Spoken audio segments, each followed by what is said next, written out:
இது மகிமை நேரம். கர்த்தராகிய இயேசு கிறிஸ்துவின் நாமத்தினாலே இந்த மகிமை நேர நிகழ்ச்சிக்கு உங்களை அன்போடு கூட வரவேற்கிறேன். இந்த நிகழ்ச்சி மூலமாக உங்களை சந்தித்து கர்த்தருடைய வார்த்தையை சொல்வதற்காக தேவனுக்கு ஸ்தோத்திரம் செலுத்துகிறேன். நாம் இந்த அக்டோபர் மாதத்தின் இந்த 10வது மாதத்தின் கடைசி வாரத்திலே நின்று கொண்டிருக்கிறோம். 10 என்கிற வார்த்தை வேதத்திலே அநேக முக்கிய சம்பவங்களை இணைத்ததாக இருக்கிறது. அப்படிப்பட்ட சில சம்பவங்கள் 10 என்கிற எண்ணோடு தொடர்புடைய சம்பவங்களை நாம் இந்த வாரத்திலே தியானித்துக் கொண்டிருக்கிறோம். இந்த நாளில் நாம் தியானிக்கும்படியாக எடுத்துக்கொண்ட வசனம் ஆதியாகமம் 31வது அதிகாரம் 7வது வசனம். ஆதியாகமம் 31வது அதிகாரம் 7வது வசனம். உங்கள் தகப்பனோ என்னை வஞ்சித்து என் சம்பளத்தை 10 முறை மாற்றினான். ஆனாலும் அவன் எனக்கு தீங்கு செய்ய தேவன் அவனுக்கு இடம் கொடுக்கவில்லை. என் சம்பளத்தை 10 முறை மாற்றினான் என்று சொல்லி இந்த வார்த்தை யார் சொல்றது? யாக்கோபு சொல்லுகிறார். தன்னுடைய மனைவியாயிருந்த லேயாள் அவர்களிடத்துல சொல்லும் போது, உங்க அப்பா 10 தடவை என் சம்பளத்தை மாத்திட்டாரு அப்படின்னு சொல்லி ஏமாத்துறாரு அப்படின்னு சொல்லி சொல்றாரு. ஏற்கனவே யாக்கோபு பல முறை தன்னுடைய தகப்பனை ஏமாற்றினவர். அது நம்ம எல்லாருக்கும் தெரியும். அங்க இருந்து ஏசா கைக்கு தப்பி ஓடிதான் இங்க வந்தாரு. இங்க தன்னுடைய அழகான மனைவி ராகேலை அடைவதற்காக 7 வருஷம் ஆடுகளை மேய்த்தார். ஆனால் ராகேலுக்கு பதிலாக லேயாள் கொடுக்கப்பட்டதுனால திரும்ப ஒரு 7 வருஷம் ஆடு மேய்க்க வேண்டியதாயிடுச்சு. இன்னும் கூட ஒரு 6 வருஷம் எல்லா மந்தைகளுக்காகவும் அவர் லாபான் இடத்துல வேலை செய்கிறார். ஆக இவ்வளவு வேலை செஞ்சு எல்லா வேலையும் வாங்கிட்டு எல்லாமே லாபானுக்கு லாபகரமாக போகிறது. அப்போ கர்த்தரை நோக்கி இவர் யாக்கோபு கர்த்தரோடு உறவாடுகிற ஒரு அனுபவம் கொண்டவர். யாக்கோபு கர்த்தர்கிட்ட உடன்படிக்கை பண்ணிட்டு தான் இந்த இடத்துக்கு வந்திருக்கிறாரு. கர்த்தர் திரும்பவும் கானான் தேசத்துக்குள்ள கொண்டு போய் உன்னை ஆசீர்வதிப்பேன்கிற வாக்குத்தத்தம் எல்லாம் பண்ணி இருக்கிறாரு. இப்போ பல தடவை இவருடைய சம்பளம் மாற்றப்படுகிறது. ஆடுகள் பொழியும் போது தேவதூதன் தான் வந்து சொப்பனத்துல தோன்றி ஐடியா கொடுக்கிறாரு. எப்படி எப்படி நடத்தினா அந்த தொழில் பெருகும் அப்படின்னு சொல்லிட்டு, அந்த ஆடுகள் மிருக ஜீவன்களின் பெருக்கத்துக்கு இவருக்கு சம்பளமா வர வேண்டிய ஆடுகள் பெருகணும்னா எப்படி செய்யணும் அப்படின்னுட்டு அந்த ஆடுகள் பொழியும் போது பட்டையை உரித்து அந்த மரக்கிளைகளை போட்டு வைக்கும்படியெல்லாம் ஐடியா கொடுக்கிறாரு. அந்த ஐடியாஸ், அந்த யுக்திகள் எல்லாம் பயன்படுத்தி இவர் வேலை செய்தது நிமித்தமாக இவருக்கு ஒரு பக்கமாக லாபம் சேர்ந்து கொண்டே வருகிறது. இதனால ஒரு குறிப்பிட்ட காலகட்டத்துல லாபானுடைய முகநடி வேறுபடுகிறது.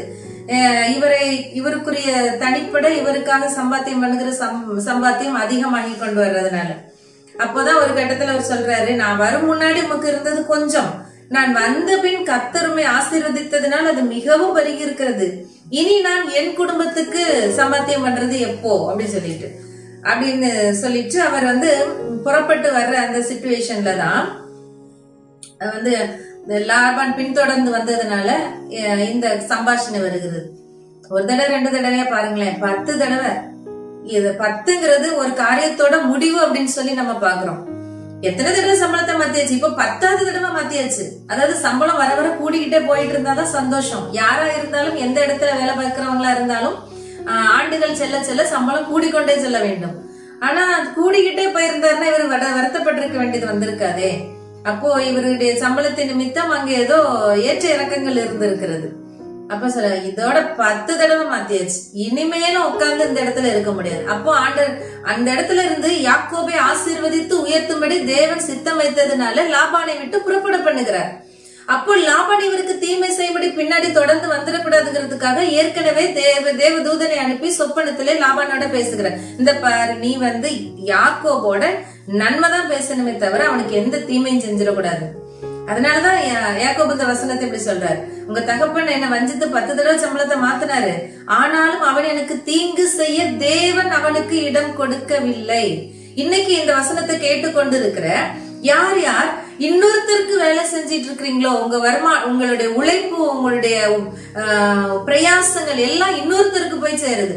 எப்படா இத நம்ம அனுபவிக்க முடியும், எப்ப இது நமக்கு வரும் அப்படின்னு சொல்லி காத்து கொண்டு இருக்கிறவங்க இருக்கலாம்.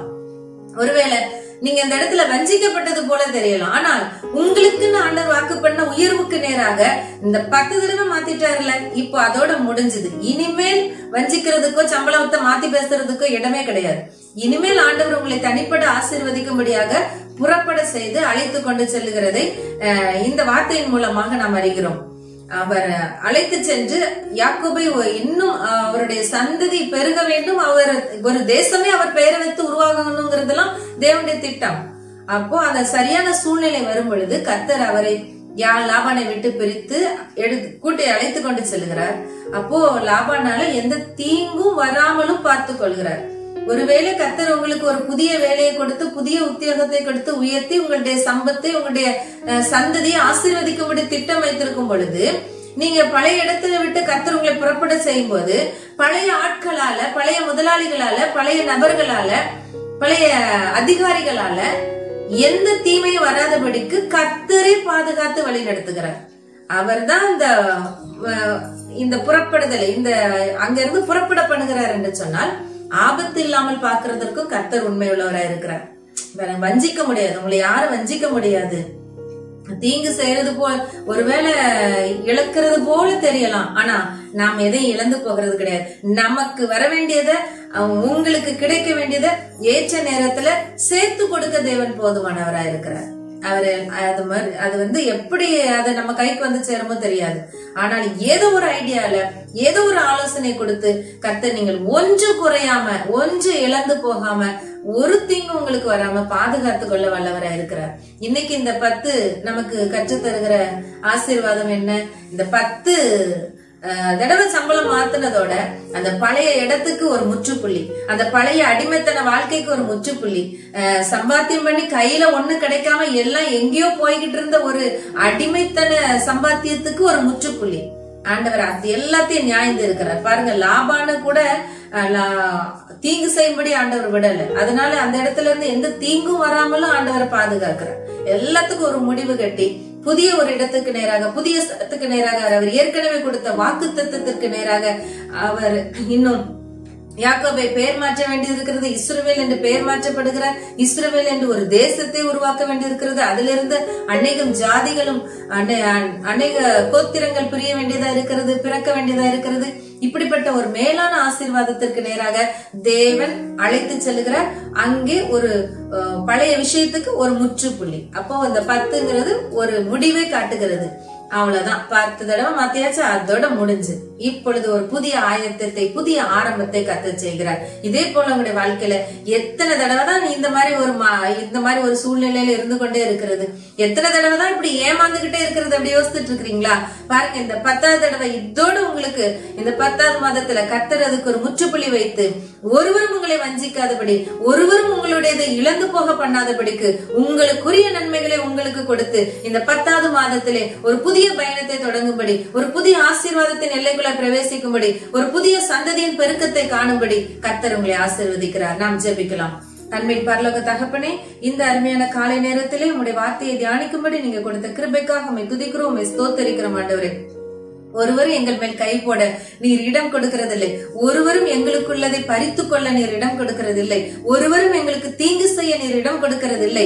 ஈசாக்கின் பயபக்திக்குரியவர், ஆபிரகாமின் தேவன் என்னோடு இராமல் போயிருந்தால் நீர் என்னை ஏமாற்றியிருப்பீர் என்று சொல்லி யாக்கோபு சொல்லுகிறாரே.